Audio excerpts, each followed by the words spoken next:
You see this dice shit like this life shit. Roll with the punches. That's food for thought. Gave you enlightenment, just like them free lunches.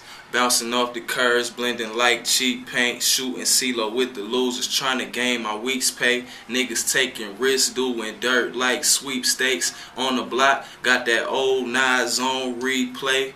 The rules apply, but you gon' do whatever we say. If I hit this 4, 5, 6, that's 7 days, my son straight.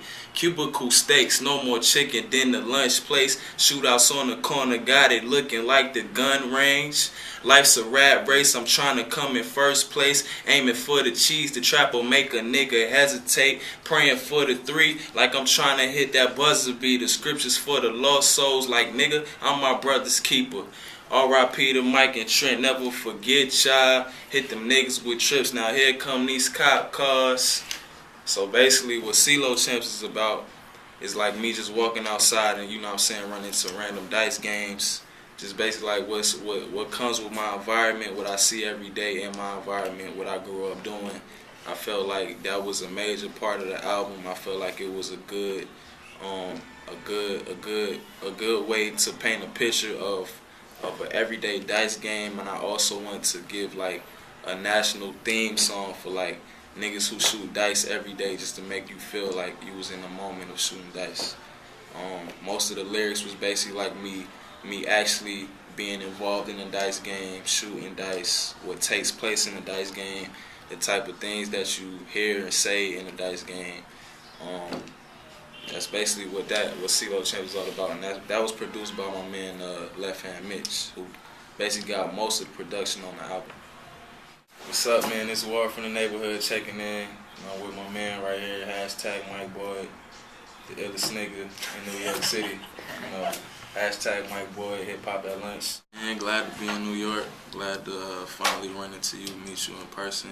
Everything is going good so far. You know, New York is like my home away from home, so every time I'm here, it feels good to be here.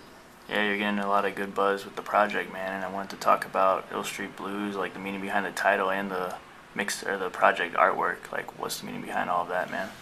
Well, basically, the Ill Street Blues just represents a person that's down bad, who just, you know what I'm saying, is really willing to do anything to survive.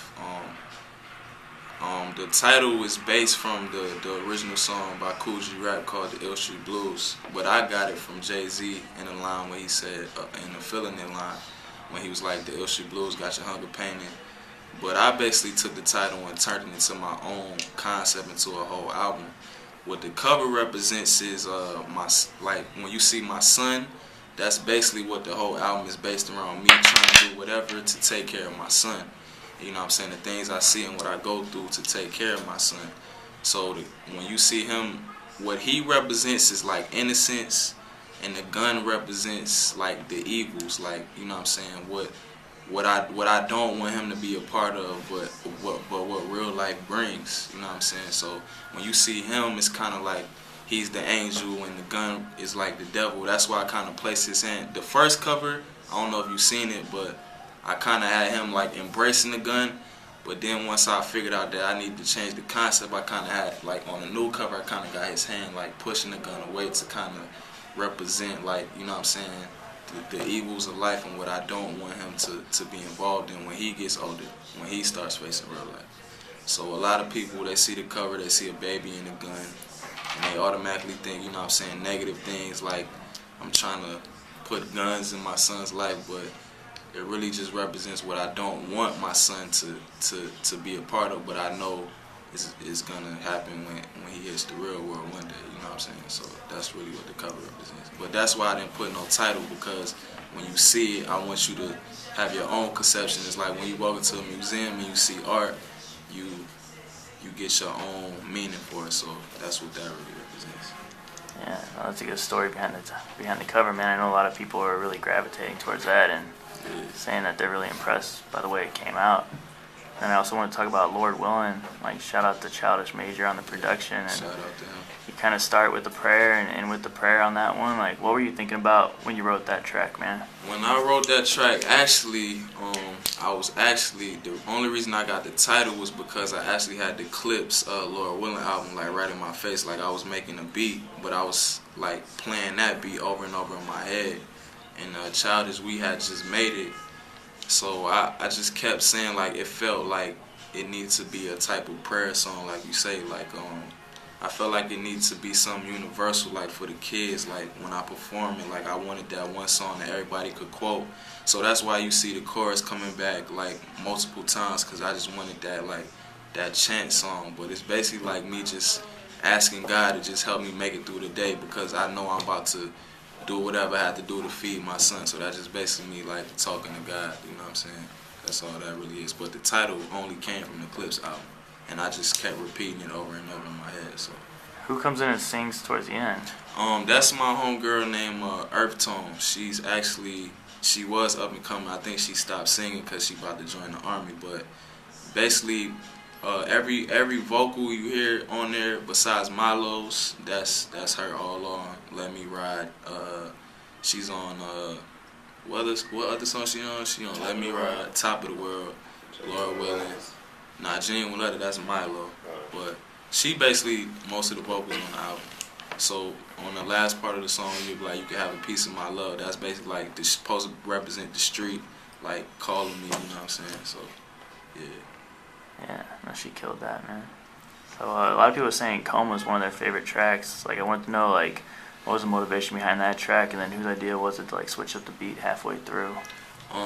That was my idea. Coma came from, I was actually waiting on somebody to sell them some trees one time, and I was like sitting outside my house, and it was taking so long I had actually fell asleep, like in real life, you know what I'm saying? So then basically I just told myself like, man, like I gotta stop this petty shit, you know what I'm saying? Like this ain't gonna cut it, you know what I'm saying? So when I got the beat, it just gave me like this hypnotizing feel, like I needed to do something, like, you know what I'm saying, like you're in a coma, like. So basically Coma, the first part of Coma is just my conscience speaking to me, like saying like you gotta chill, and then the second half is me waking up back to reality, like fuck it, I gotta do this anyway. But the beat change came from I don't know if you're familiar with Ice Cube, really though. Right. Yeah. That came from that. I kind of got inspired by Kendrick Lamar, the Mad City song with him and MC8. Like I thought that was so tight. I was like, man, I gotta do something like that. So the beat change was really just supposed to like give you like this reality feel, like this raw feeling. So that's where that came from. I'm a big Ice Cube fan, so I always told myself I wanted to rap on that beat. So I reached out to the dude who originally produced it. He kind of jerked me as far as, you know what I'm saying, but we got the situation handled, so I did the song, you know what I'm saying, it came out good. Yeah, and then you got Ice Cube references on that song, different songs, and Wu-Tang references on that song. Yeah, definitely. The bridge is basically me like trying to get my Method Man on. I come into the song with the Ice Cube quote just to pay homage, you know.